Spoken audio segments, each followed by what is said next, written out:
Ours is a world of words. Quiet we call silence, which is the merest word of all. Al-Araf. Listen to me, said the demon, as he placed his hand upon my head. There is a spot upon this accursed earth which thou hast never yet beheld, and if by any chance thou hast beheld it, it must have been in one of those vigorous dreams which come like the simoon upon the brain of the sleeper who hath laid down to sleep among the forbidden sunbeams, among the sunbeams, I say, which slide from off the solemn columns of the melancholy temples in the wilderness.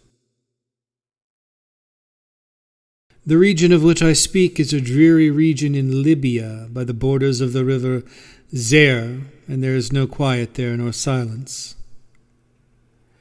The waters of the river have a saffron and sickly hue, and they flow not onwards to the sea, but palpitate forever and forever beneath the red eye of the sun with a tumultuous and convulsive motion. For many miles on either side of the river's oozy bed is a pale desert of gigantic water lilies. They sigh one unto the other in that solitude, and stretch towards the heavens their long ghastly necks, and nod to and fro their everlasting heads. And there is an indistinct murmur which cometh out from among them like the rushing of subterrene water, and they sigh one unto the other. But there is a boundary to their realm, the boundary of the dark, horrible, lofty forest. There, like the waves about the Hebrides, the low underwood is agitated continually, but there is no wind throughout the heaven. And the tall primeval trees rock eternally hither and thither with a crashing and mighty sound. And from their high summits one by one drop everlasting dews. And at the roots strange poisonous flowers lie writhing in perturbed slumber. And overhead, with a rustling and loud noise, the grey clouds rush. The grey clouds rush westwardly forever, until they roll, a cataract, over the fiery wall of the horizon. But there is no wind throughout the heaven, and by the shores of the river Zaire there is neither quiet nor silence. It was night, and the rain fell, and falling it was rain, but, having fallen, it was blood. And I stood in the morass among the tall lilies, and the rain fell upon my head, and the lilies sighed out unto the other in the solemnity of their desolation. And all at once the moon arose through the thin ghastly mist, and was crimson in colour, and mine eyes fell upon a huge grey rock which stood by the shore of the river, and was litten by the light of the moon. And the rock was grey and ghastly and tall, and the rock was grey. Upon its front were characters engraven in the stone, and I walked through the morass of water lilies until I came close unto the shore, that I might read the characters upon the stone. But I could not decipher the characters, and I was going back into the morass when the moon shone with a fuller red, and I turned and looked again upon the rock and upon the characters, and the characters were desolation. And I looked upwards, and there stood a man upon the summit of the rock, and I hid myself among the water lilies, that I might discover the actions of the man. And the man was tall and stately in form, and was wrapped up from his shoulders to his feet in the toga of old Rome. And the outlines of his figure were indistinct, but his features were the features of a deity, for the mantle of the night and of the mist and of the moon and of the dew had left uncovered the features of his face, and his brow was lofty with thought, and his eye wild with care, and in the few furrows upon his cheek I read the fables of sorrow and weariness and disgust with mankind, and a longing after solitude. And the moon shone upon his face and upon the features of his face, and oh, they were more beautiful than the airy dreams which hovered about the souls of the daughters of Delos. And the man sat down upon the rock, and leaned his head upon his hand, and looked out upon the desolation. He looked down into the low, unquiet shrubbery, and up into the tall primeval trees, and up higher at the rustling heaven, and into the crimson moon, and I lay close within shelter of the lilies and observed the actions of the man, and the man trembled in the solitude. But the night waned, and he sat upon the rock.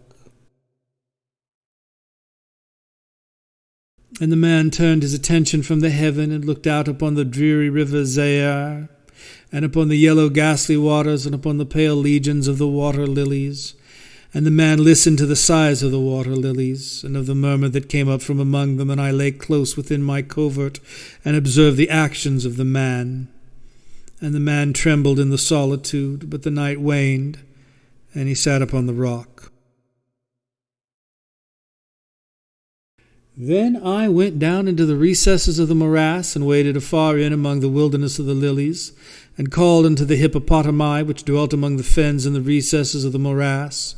And the hippopotami heard my call, and came with the behemoth under the foot of the rock, and roared loudly and fearfully beneath the moon. And I lay close within my covert, and observed the actions of the man. And the man trembled in the solitude. But the night waned, and he sat upon the rock. Then I cursed the elements with the curse of tumult, and a frightful tempest gathered in the heaven where before there had been no wind. And the heaven became livid with the violence of the tempest, and the rain beat upon the head of the man, and the floods of the river came down, and the river was tormented into foam, and the water lilies shrieked within their beds, and the forest crumbled before the wind, and the thunder rolled, and the lightning fell, and the rock rocked to its foundation. And I lay close within my covert, and observed the actions of the man. And the man trembled in the solitude, but the night waned, and he sat upon the rock.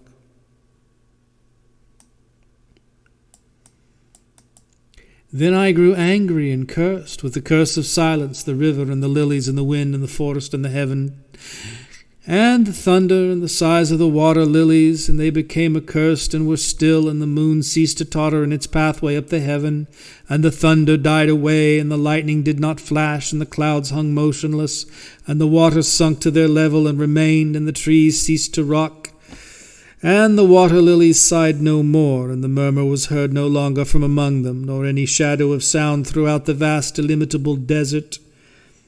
And I looked upon the characters of the rock, and they were changed. And the characters were silence.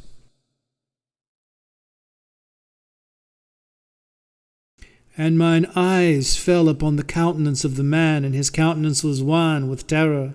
And hurriedly he raised his head from his hand, and stood forth upon the rock, and listened. But there was no voice throughout the vast illimitable desert, and the characters upon the rock were silence. And the man shuddered, and turned his face away, and fled afar off. And I beheld him no more. Now there are fine tales in the volumes of the Magi, in the iron-bound melancholy volumes of the Magi. Therein, I say, are glorious histories of the heaven, and of the earth, and of the mighty sea, and of the genii that overruled the sea, and the earth, and the lofty heaven.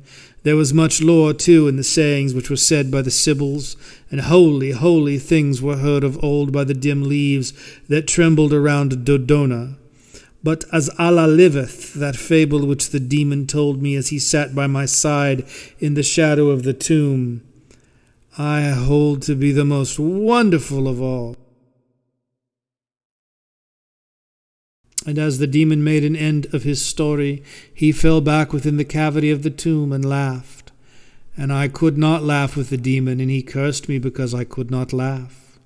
And the lynx which dwelleth forever in the tomb came out therefrom, and lay down at the feet of the demon, and looked at him steadily in the face.